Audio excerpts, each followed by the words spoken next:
Hola a todos, bienvenidos al País de las Letras, nuevamente en un capítulo más de nuestro podcast. El día de hoy tenemos a Juan Pablo Dardón Pereira, un poquito hablando de él. Él estudió Ingeniería Mecánica, Filosofía, Literatura y Periodismo en la Universidad de San Carlos de Guatemala. Trabajó en Siglo XXI, donde escribió una columna llamada El Manual de la Noche, y escribe para varias revistas, y además es el creador del blog de literatura Fe de Rata. Hola, Juan Pablo, ¿cómo estás? Hola, ¿qué tal? ¿Cómo estás? Gracias por la invitación.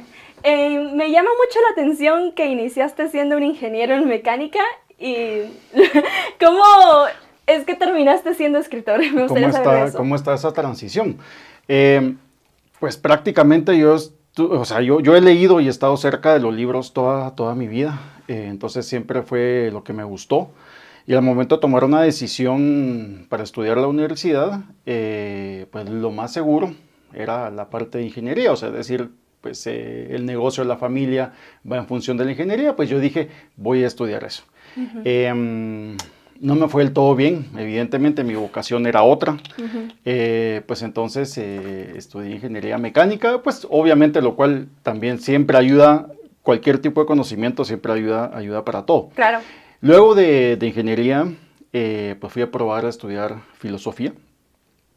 Me encanta, o sea, la filosofía me fascina, pero es demasiado contemplativa para mi gusto, o sea, tengo que estar sentado mucho tiempo, yo soy pues bastante inquieto y por eso fue que terminé estudiando periodismo, pues de lo cual, de ciencias de la comunicación, pues es prácticamente de lo que es mi vocación y a eso es lo que me dedico, ¿no? Bueno, cuéntame un poquito, bueno, ya me contaste que estuviste alrededor de libros casi toda tu vida. Sí. Contame un poco dónde creciste, cómo eras de niño, tu infancia más que nada, qué te llevó a estar rodeado de todos los libros. Ok.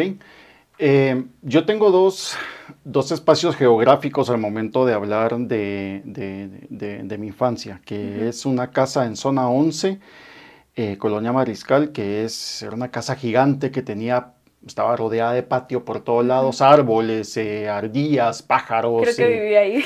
¿Ah, sí? Creo que sí. Ah, ok. Entonces era muy grande, entonces era un universo completo para un niño.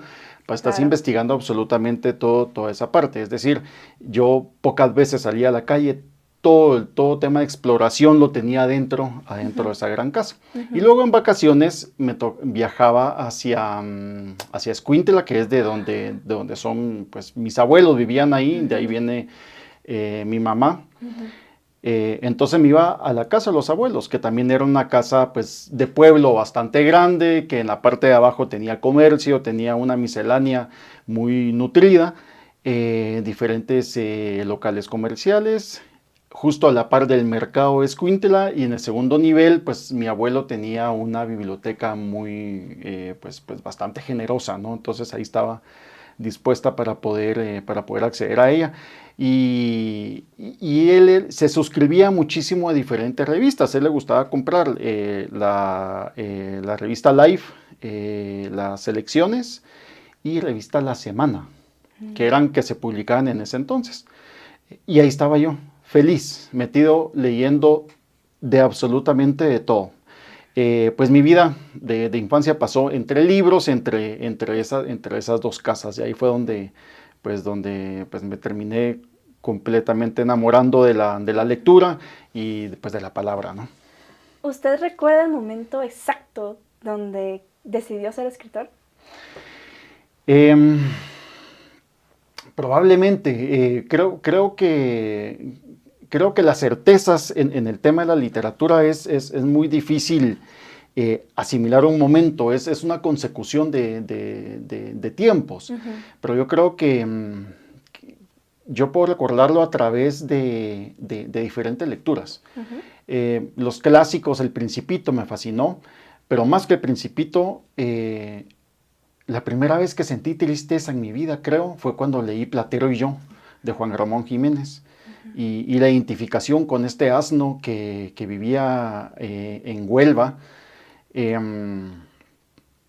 Entonces a mí me fascinó.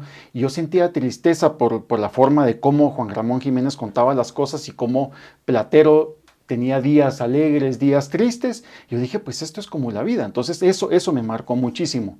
Luego leí, como a los 9, 10 años, no recuerdo exactamente, Taras Bulba de Nikolai Gogol. También una novela muy del real socialismo soviético, ¿no? Wow. Entonces, en la cual, pues, Taras Bulba era un cosaco completamente, pues, volcado hacia la violencia y termina matando a su hijo, que es poeta, porque él era poeta. Entonces, él era un tipo de violencia, tipo de acción, y va en contra de la intelectualidad. O sea, yo dije, qué espanto esto, ¿verdad? O sea, que un padre mate a su hijo.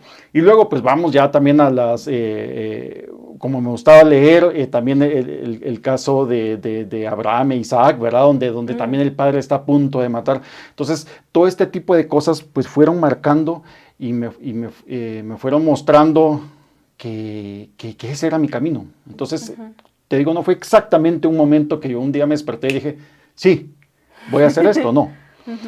Pues y antes de decidir ser escritor, pues yo lo que era lector. Ya, y pues hasta la fecha sigo siendo, ¿no? Ok. Bueno, usted, inició su carrera siendo poeta. Sí. Sí, ok. Entonces, ¿qué fue lo que la atrajo de la poesía en ese entonces? A mí la poesía no me gustaba. ¿Ah, no? A mí la poesía no me gustaba en absoluto. Yo creo que cuando tocaba leer lenguaje y literatura en la primaria y secundaria del colegio, la parte de la poesía no me gustaba. Era qué hueva, qué aburrido, no me transmitía. Ajá. ¿Por qué? Pues porque la poesía exige. Claro. ¿Ya? Entonces, mientras que la prosa es más directa, es más fácil acceder a ella. Y como me exigía mucho, pues no le ponía coco. Luego, para quinto bachillerato, me recuerdo que fue quinto o cuarto, no recuerdo. Nos pusieron a hacer unos ejercicios en los cuales teníamos que llevar un folder paralelo, que así se llamaba en la clase de filosofía, en el cual pues teníamos que escribir semanalmente 5 líneas. Ya, 5 líneas de lo que nos pasara.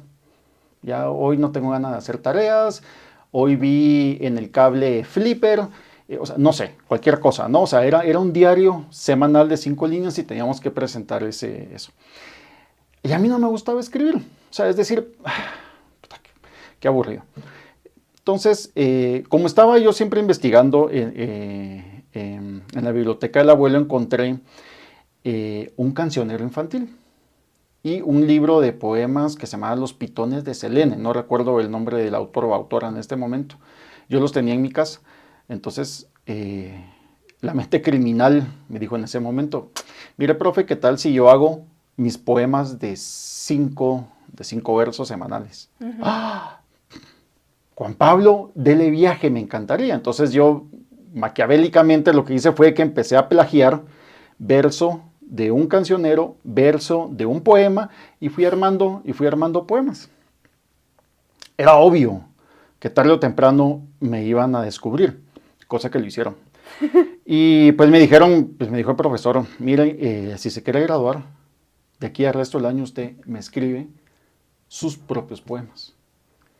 Y así fue como empecé, a través de la poesía. Obviamente me terminé graduando, todo, ¿no? Y luego descubrí que se me abrió el cauce, ya, y empecé a escribir, y escribir, y escribir, y escribir, y escribir, y escribir, y no he parado. Creo que el inicio hacia la literatura, o mi llegada a la literatura, fue a través de la lírica, y pues la poesía se me facilitó, y se me ha facilitado pues durante toda la vida. Se me dificulta más escribir novela. ¿Y por qué decidió luego dedicarse al periodismo? Porque hay que comer. Ya, o sea, la parte literaria no es bien pagada en este país. No es queja, es una realidad. ¿Hay alguna regla base, un principio así de ley en el periodismo? Pues sí, tratar de contrastar información. Ya es decir, cuando tú eres periodista, no te puedes quedar con una declaración, siempre tienes que estar buscando la contraparte. Es decir, el periodismo es un ejercicio, más allá de la palabra, es un servicio ciudadano y ese servicio ciudadano hay que brindarlo de la mejor manera posible. Y esto es presentando las dos versiones. Esto no significa que las dos versiones tengan la verdad absoluta, sino simplemente existe un hecho. Se plantean todas las evidencias y a los involucrados bajo ese hecho pues se les consulta sobre qué es lo que está sucediendo alrededor de esto y esa conclusión es lo que se lleva. Entonces pues para hacer un buen periodismo se tiene que buscar el contraste de la información y presentarlo lo más claro posible hacia el público, ¿no? Sí, como dos puntos, o sea, ahí por así decirlo, o sea, como sí, dos realidades. Exactamente, muy distinto es el periodismo de opinión en el cual pues ya se basa en mi opinión de lo que yo tengo que decir sobre cierto hecho, ¿no? Bueno, hablemos de su blog. Okay. ¿Cómo es que este se transformó en un libro? Porque inició siendo un blog, o sea, sí. ¿Cómo se transformó? La historia tiene que ver con mi salida del siglo XXI. Yo en ese entonces tenía mi columna El Manual de la Noche, que luego evolucionó a Rata de Ciudad. ¿Por qué Rata de Ciudad? O sea, pues las ciudades están infestadas de ratas y son estos tipos de seres que se mantienen en la noche. Mi columna tenía que ver con la vida nocturna, es decir, dónde salir a comer, qué buscar, dónde parrandear, los personajes de la noche, pues toda la gente que vive a través después de las 6, 7 de la noche, de eso trataba. Luego, pues, salgo del siglo XXI, dejo el periodismo escrito y me dicen, mano, deberías de abrir un blog. Entonces, pues abro el blog, ¿ya? Y empiezo a escribir. Cuando tú trabajas en periodismo escrito, o sea, es decir, publicado, prensa, papel, te tienes que circunscribir a los espacios que te dan. Es decir, tienes una nota de 2.500 caracteres con espacios, tienes ciertos parámetros que hay que cumplir y si cae un anuncio te lo cortan, ¿ya?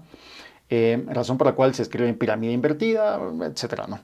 En la esfera digital no hay censura, o sea, es decir, no hay restricciones.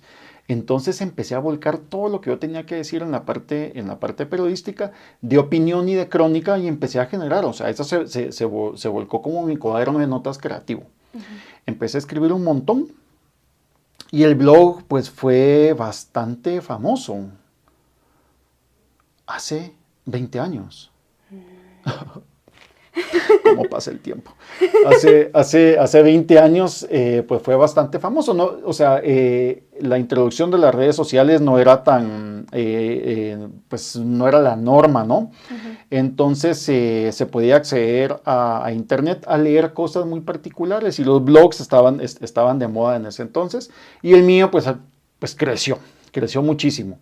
En cuestión de seguidores y comentarios y la gente podía opinar lo que quería. Es decir, si uno estaba en desacuerdo con lo que decía una columna de la prensa escrita, uno mandaba una carta y esa carta uno no sabía si la leían, la tiraban, eventualmente la publicaban, mientras que en un blog tú tenías las respuestas inmediatamente abajo. Entonces tú, como lector de la columna, podías opinar de una vez ahí y aparecía alguien más y le caía encima y decía, no, vas tú, no es cierto, y no, sí, queda. Entonces se formaban unos hilos de comentarios y de respuestas bastante extensos. Eso obviamente pues fue haciendo que creciera bastante el blog y eso llamó la atención de la editorial Penguin Random, pues porque se volvió bastante famoso y me pidieron si podíamos hacer un compilado de los mejores éxitos del blog y encima aunado a textos exclusivos que iban para este libro. Y así fue como pasó. Ya, entonces me llevaron de la parte digital, me regresaron a la parte escrita. ¿Qué fue lo más difícil al condensar tanto tiempo de historias en este libro? ¿Qué fue lo más difícil? Pues tratar de buscar, uno, dejar de lado cuáles son los que me gustaban a mí pelear con el editor cuáles los eran los que él consideraba que estaban bien, y los otros era pues atender al mercado, es decir, Claro. publicar las que habían sido las columnas o crónicas más exitosas. Entonces creo que esa triada fue lo que, pues te digo, al final de cuentas no es que haya costado mucho, pero se hizo. Esa fue la parte más importante del trabajo. ¿Qué cree que algún joven pueda aprender de este libro? Porque una de las cosas que a mí me llamaron generalmente la atención fue la sección de preguntas. Esa fue, creo que, de las partes más divertidas que me hicieron reír. Okay. Pero ¿qué cree que podría llamar la atención a un joven que quiera, no sé, leer el libro? El libro está armado de una manera que es como un tren de pensamiento, o sea, sí. Es decir, esto no puede ser tomado como cuento, como novela, sí. No puede ser tomado como un ejercicio periodístico, sino que realmente es un tren de pensamiento de una persona en un transcurso de 7, 8 años, ¿no? Hay días que uno se levanta contento, hay días que uno se levanta triste, creativo, sin ganas de hacer absolutamente nada, y eso está colocado adentro del libro, es decir, es una manera de cómo pensamos después de que el internet ya nos invadió la vida. Claro. Ya. Entonces creo que por ahí es donde tendrían que entrarle para la lectura del libro de Fe de Rata. Sí, pues bueno, de la mano con eso, hay muchos jóvenes que no se ven muy interesados en la literatura guatemalteca, y de hecho ese es el motivo por el que estamos haciendo este podcast. Ok. ¿Cuáles serían sus recomendaciones para leer autores guatemaltecos? Para leer autores guatemaltecos, contrario a lo que mucha gente piensa, la literatura guatemalteca es extremadamente vasta y es muy rica en géneros y es muy accesible. Sí. Lo único que hay que hacer es ir a buscarlo.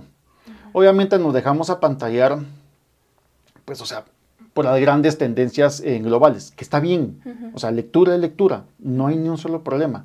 Sin embargo, acercarse a la literatura guatemalteca, pues yo pertenezco de la generación de la editorial X, ¿ya? Es decir, de toda esa gente, de todos esos autores que estuvimos adentro de ese movimiento, yo diría empezar a leer a los contemporáneos y luego irse para atrás. ¿Por qué? La literatura contemporánea va a ser más cercana a las necesidades y a los intereses de la gente joven. Claro. Y luego empezar a ir para atrás. Es decir, yo para leer a Miguel Ángel Asturias, obviamente lo leí en el colegio, me pasó encima de la cabeza, o sea, había que leerlo, ¿no? La universidad, sino que ya después de haber entendido el por qué se estaba generando este tipo de autores, fue que ya regresé a Miguel Ángel Asturias y lo leí tardíamente. Y me fascinó. Ya, o sea, es decir, se entiende por qué es el gran premio Nobel de literatura de Guatemala. Y es llegar sin prejuicios. La literatura, y hay de todo. Hay novela, hay poesía, hay ensayo, hay investigación académica, o sea, ya todo esto se puede generar y se puede encontrar a través de la literatura guatemalteca. ¿Dónde encontrarlo? Vamos a ver, la parte editorial en Guatemala ha mejorado muchísimo. Sí. Entonces, sí, pues eso, búsquenlos, no van a quedar defraudados. Sí. Sí, y creo que uno de los problemas también con esto es, pues, que muchos viven atados al teléfono. Esa es otra que siento yo. No sé qué opina usted con respecto a eso. Sí, el teléfono es inevitable. Ya, sí. O sea, este aparatito ya está pegado a nosotros, ya sí. Es parte de lo que somos. No voy a entrar en el tema de la defenestración de la tecnología. Ya está. Tenemos que convivir con ello. Claro. Y existe esa gran discusión que el teléfono ha venido a reemplazar el conocimiento, ha venido a desplazar a los libros y que se habla de la muerte del libro. Vamos a ver. Cuando se inventó la fotografía, se hablaba de la muerte de la pintura. Ya, la fotografía siguió su camino y la pintura siguió el suyo. Ya se convirtieron en expresiones gráficas distintas de una realidad. Cuando llega el cinematógrafo, la cinematografía se habla de la muerte del teatro. Claro. ¿Ya? No, y el cine sigue su camino y el teatro sigue su camino, ¿ya? Y ahorita que viene a través del medio, pues la computadora, las tablets, los teléfonos, se habla de la muerte del libro, o inclusive del Kindle, ¿va? De la muerte del libro. No, y precisamente en eso van a seguir su camino y los libros tienen su vida propia. Pasó lo mismo con el advenimiento del CD, y luego el MP3, y luego el iPod, de la muerte de las plataformas físicas de música. Y ahora estamos viviendo el renacimiento, un nuevo boom de los discos en vinil. ¿Ya? O sea, sí. todo eso no va a terminar, no va a acabar, siempre y cuando pues, existamos gente que estemos buscando eso. Ahora, si me preguntas, a mí, obviamente me gusta más leer un libro. Por cuestiones de trabajo, utilizo computadora y leo bastante en computadora, cuestiones de trabajo.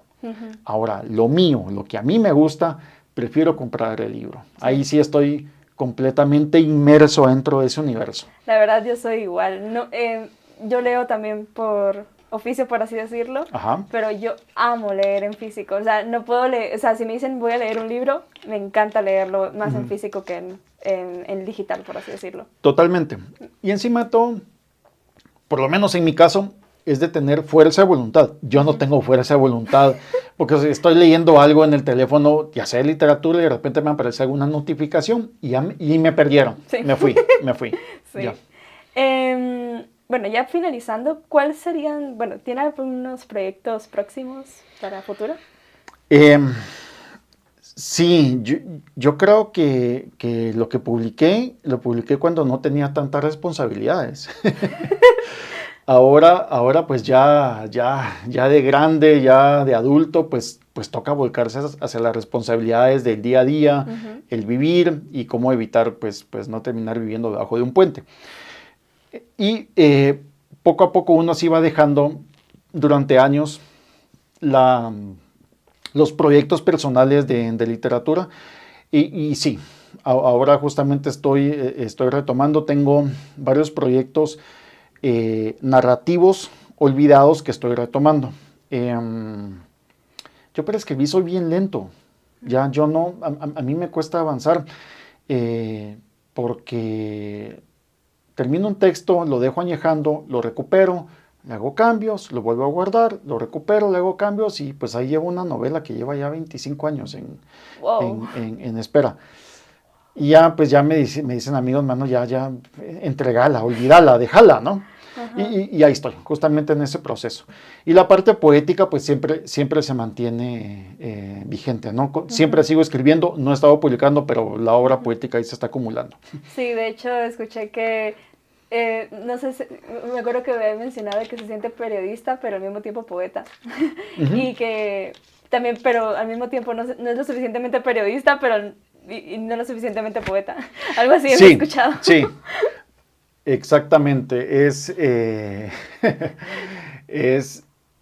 no soy, o sea, soy demasiado poeta para ser periodista y demasiado periodista para ser poeta. Entonces, mis poemas son bastante narrativos y a veces utilizo demasiadas figuras literarias en el periodismo cuando no se debe, ¿verdad? Pero esas son las dicotomías. Bueno, antes de finalizar y de que nos leas algo, porque yo te había pedido que leyeras algo, tengo un pequeño jueguito, así que son 3 preguntas básicas. Ok. La primera. Si usted fuera una serie de Netflix, ¿cuál sería?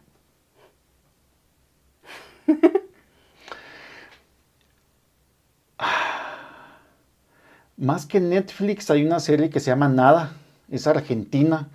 Y creo que está en Star Plus, la serie Nada.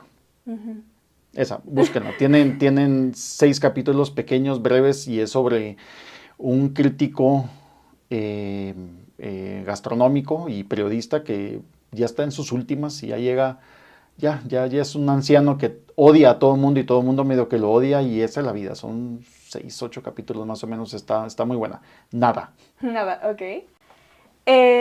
Si pudiera llevar, bueno, si estuviera perdido en una isla desierta y solo puede llevar 3 objetos, ¿qué 3 objetos serían?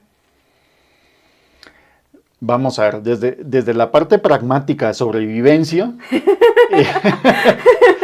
o sea, definitivamente tiene que ser un cuchillo de caza multiusos, ¿no? Algo para encender fuego. Ajá. Y una carpa. O sea, desde la parte pragmática. Ajá, sí. Ahora desde la parte poética, o sea, es decir, me llevaría el 2666 de Roberto Bolaño, la meganovela esa hermosa,